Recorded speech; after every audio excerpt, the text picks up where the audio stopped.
영혼을 성장시키는 책을 만나다. 안녕하세요. 운하서재입니다. 여러분은 살면서 자기 자신에게 어디까지 솔직해 보셨나요? 모든 거칠애를 걷어내고 가장 진실한 내 마음을 만난다면 어떤 일이 일어날까요? 원하는 모든 것을 다 이루었지만 지독히도 불행했던 어느 날, 가장 깊은 곳에 숨어있던 진실을 만나게 된 저자의 이야기를 들려드릴게요. 하루의 사랑 작업, 김설아 지음, 출판사는 정신세계사. 21페이지에서 31페이지까지의 내용을 읽어드릴게요.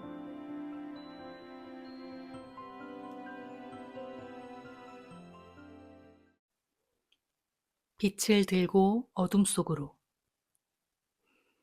삶이라는 건 어떤 일이 일어나서 행복해지는 게 아니었어요. 일상에서 내가 만나는 사람들을 사랑할 수 없으면 나는 행복해질 수 없다는 걸 알았습니다. 아니, 사랑까지는 바라지도 않았어요. 나쁘지 않아 정도만 느낄 수 있어도 좋을 것 같았죠. 왜 저런 계략을 쓰는 거야? 아니, 이 위선자 새끼가. 저는 사람들을 판단하는 것을 멈출 수가 없었어요. 판단은 너무나 자동적으로 순식간에 일어났으니까요. 판단의 대상은 동료만이 아니었어요. 판단의 잣대는 제가 아끼는 사람들에게도 거침이 없었습니다. 그래서 저는 바이런 케이티의 4가지 질문을 연습하면서 사람들에 대한 내 시선을 바꿔보려고 했었고, 사랑을 선택하라는 내용의 온갖 명언들로 마음을 다잡아 보려고 했어요.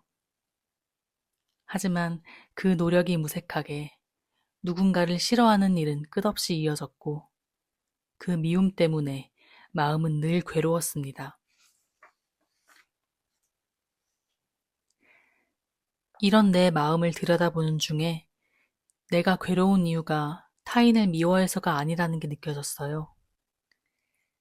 괴로움의 자리엔 바탕색처럼 깔려있는 자신에 대한 미움과 원망이 있었어요. 저는 사람들을 허용하지 못하는 딱 그만큼 자신을 거부하고 있었어요. 스스로에게 허용하지 못하는 것이 아주 많았고, 그 혐오의 느낌은 일상에서 늘 배어나오고 있었습니다. 세상은 내가 나에 대해 갖고 있는 관념을 그대로 보여주는 거울이다. 수많은 책에서 본 이 말의 의미를 이제야 알 것 같았어요. 전 만신창이가 된 채로 직장을 그만두었고, 그때부터 본격적으로 그동안 알지 못했던 제 어두운 부분들을 낱낱이 들여다보기 시작했어요. 늘 느끼고 있었으면서도 똑바로 바라본 적 없는 내 어두운 부분들. 어디서부터 시작되었고 왜 시작되었는지 도무지 알 수 없는 어떤 수치심, 죄책감, 절망감 같은 것들을요. 그런 것들은 평소에 사람들을 대하는 제 태도에 무의식적으로 묻어나다가 특정한 순간엔 분노와 비난이 되어 튀어나오곤 했습니다. 이건 저에게 없던 부분이 새롭게 생겨난 게 아니라 아주 오래전부터 내 안에 있었지만 똑바로 보지 않았던 부분들을 발견한 것이었어요. 무의식. 제가 그때까지 간과하고 있었던 건 이 무의식이었어요. 키보드에 어떤 얼룩이 배어 있는데 계속 찝찝해 하면서도 그걸 없는 척하며 제대로 바라보지 않을 때가 있잖아요. 이렇게 무의식은 완전히 캄캄한 무지 속에 있는 것이 아니라 내가 늘 느끼고 있으면서도 똑바로 바라보지 않는 의식의 소외된 영역을 말합니다. 사람들을 대할 때 어딘지 모르게 긴장되고 불편한 느낌이 있었는데도 그걸 얼룩으로 취급하며 무시하고 없는 척 살아온 겁니다. 어떤 면에서는 내가 나를 너무 몰랐던 거죠. 아무리 내 존재 상태를 원하는 상태로 바꿔보려고 해도 이 무의식이 계속 방해를 했던 거예요. 이 진실과 맞닥뜨리고 나니 뭔가를 좋게 만들려는, 아름답게 보려는 모든 노력이 지겨웠어요. 이제는 솔직해지고 싶다. 이 마음만 있을 뿐이었어요. 그래서 아무 지침도 없이 나를 불편하게 했던 순간들로 돌아가 내 솔직한 감정과 만나는 시간을 가지기 시작했습니다. 하지만 자신에게 솔직해질수록 나에게서 실망스러운 점들을 점점 더 많이 발견하게 됐어요. 예를 들면 저는 제 소망이 이런 건 줄 알았거든요. 나는 사람들을 행복하게 해주는 글을 쓰고 싶어. 뭔가 이 세상을 지금보다 더 아름답게 만들 만한 일을 하고 싶어. 저는 자신을 굉장히 고상한 인간으로 포장하고 있었어요. 용기를 내서 그 포장지를 벗기기 시작했어요. 더 솔직한 말들이 나오기를 바라면서요.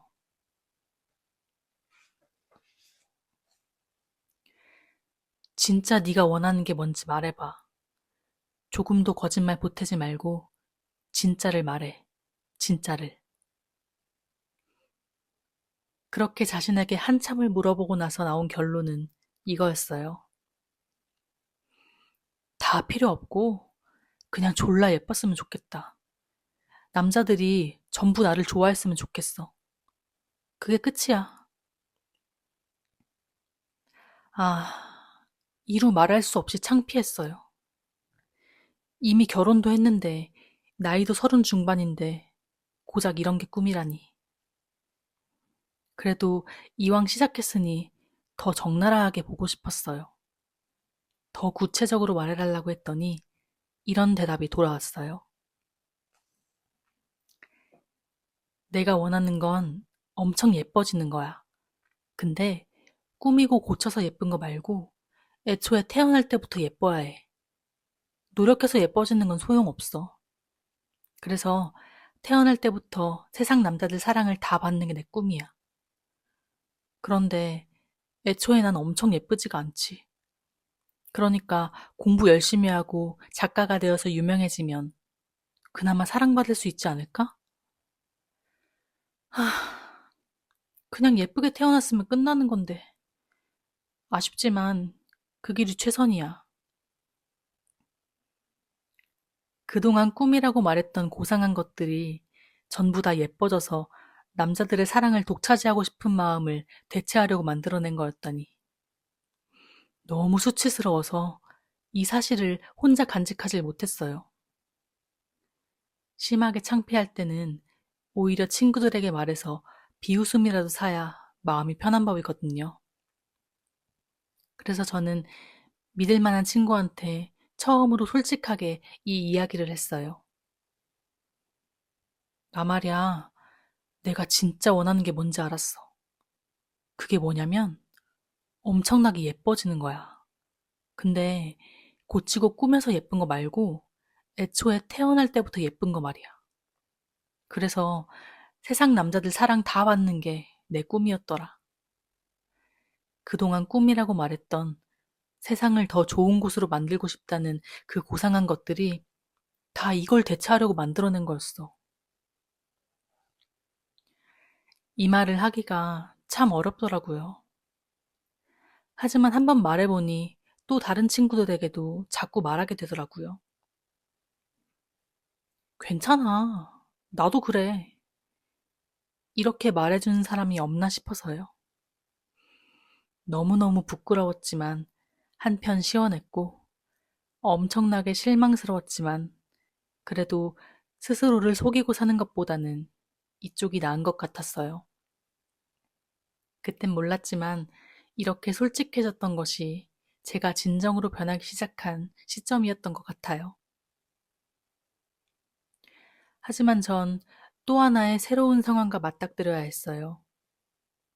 내 안의 열등감과 외로움, 그리고 사랑받고 싶은 마음을 직면하긴 했는데 이렇게 발견한 느낌들을 어떤 식으로 대해야 하는지, 새롭게 알게 된 내 바람들을 어떻게 해야 하는지 전혀 알 수가 없었거든요.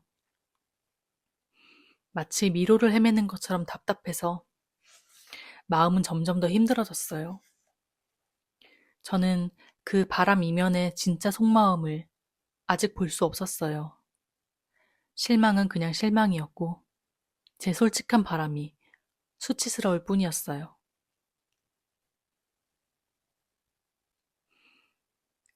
내가 악마라면 악마로 살겠다. 돌아보니 저는 어떤 불편한 감정이 들 때마다 좋은 생각들로, 책에 나오는 진실들로 그 불편한 감정들을 피하고 있었어요. 사람이 미울 때는 모든 사람은 신이 내게 보내주신 천사야 라는 말로 그 미움을 덮었고, 외로울 때는 우리는 모두 하나다, 우리는 사랑이다 라는 말로 외로움을 덮었어요. 하지만 그런 아름다운 말들로 도저히 덮을 수 없도록 너무나 극심하게 미운 사람들이 무더기로 나타났어요. 처음엔 하던 대로 생각과 감정을 통제해서 긍정적인 것으로 바꾸려고 했지만 좋은 말들을 떠올리는 것 자체가 역겨워질 정도로 지쳐버렸어요. 뭐가 뭔지 모르겠지만 또다시 마음을 조작하며 살고 싶진 않았어요. 하지만 마음을 있는 그대로 들여다보기가 두려웠어요. 마음을 들여다보면 그 안에 살고 있는 고약한 존재를 보게 될까봐 항상 두려웠다는 게 느껴졌어요. 그래서 생각했죠. 내가 애초에 그렇게 고약한 존재라면 그 존재로 사는 것이 맞지 않을까? 난 항상 이상적인 인간의 모습을 만들어 놓고 나를 거기에 맞추며 사느라 지독하게 힘들었잖아. 그리고 결과적으로 완전히 실패했어. 신이 나를 악마로 만들었다면 그게 내 잘못은 아닐 거야. 내 안을 들여다봤는데 내가 악마 같은 존재라면 악마로 사는 것이 맞아. 이렇게 호기롭게 다짐했지만 막상 안으로 들어가서 보니 악마보다 더 견디기 힘든 것이 있었어요. 너무 수치스럽고 비겁하고 나약한 마음들이 끝도 없이 올라왔거든요. 차라리 악마라면 좋았을 텐데 악마보다 더 무서운 건 초라함이었어요. 내 안의 열등감을 직면하고 외로움을 대면하고 사랑받고 싶어 구걸하는 마음을 만나고 점점 속에 숨어있던 것들이 더 많이 나왔어요.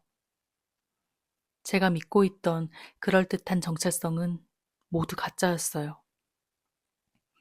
화목하고 아무 문제 없는 가족, 서로 집착하지 않으면서 편하고 좋은 친구들.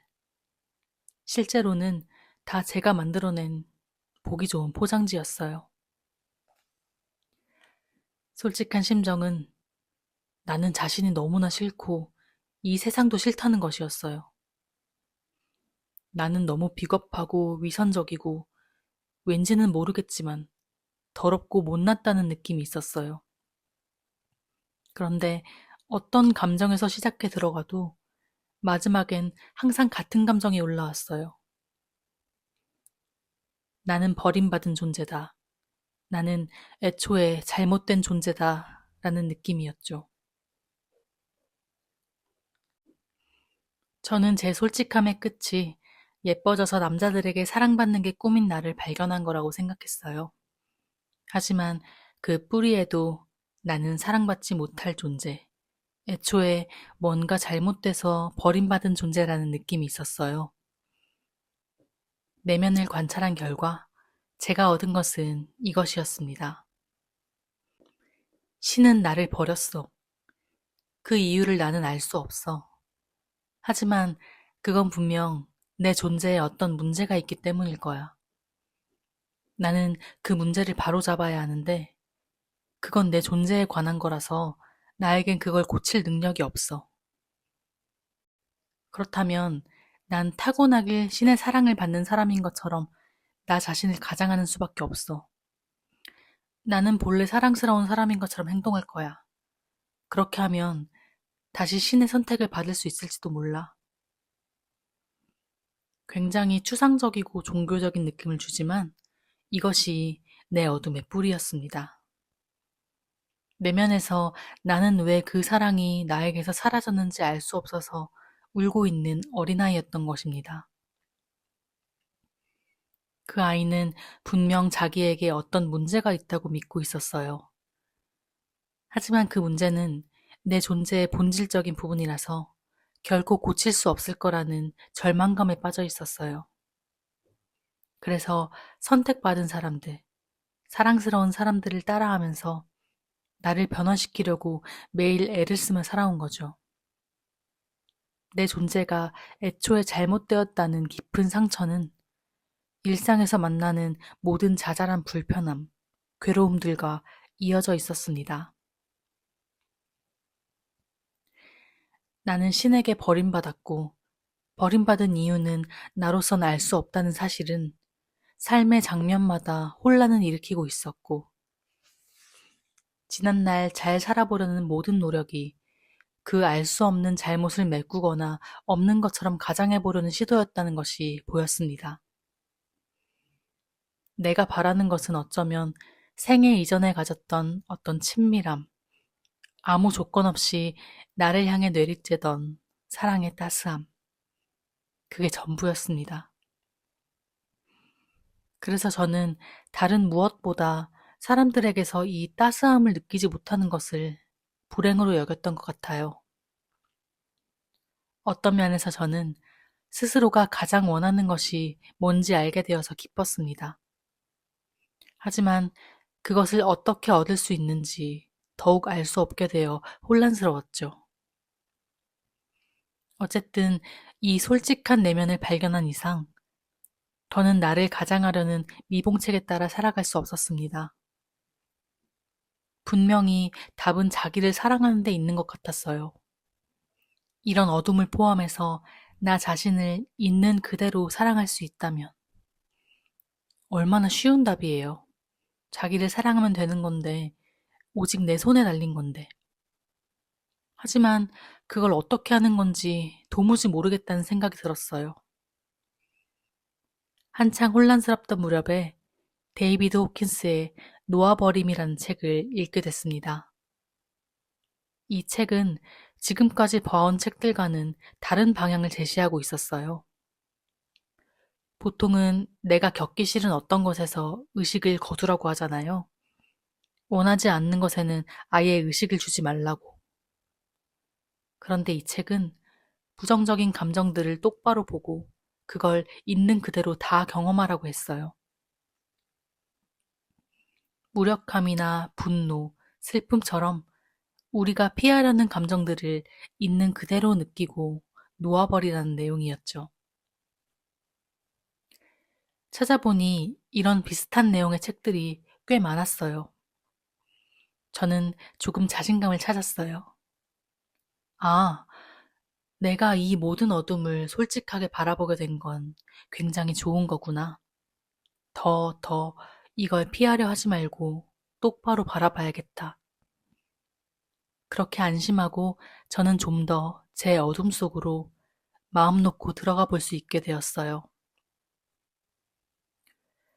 그렇게 저는 본격적으로 내면의 어둠을 탐사하기 시작했어요. 뭐랄까, 그건 매번 이중적인 감정을 갖게 했는데, 오래 묵은 상처를 발견할 때마다 그걸 발견했다는 기쁨과 함께 그 상처가 주는 괴로움을 느껴야 했어요. 하지만 어떤 면에서는 비로소 스스로에게 솔직해졌다는 홀가분함이 있었습니다. 오늘 들려드릴 내용은 여기까지입니다. 들어주셔서 감사합니다. 행복한 하루 보내세요. 지금까지 운하서재였습니다. 다음에 또 만나요.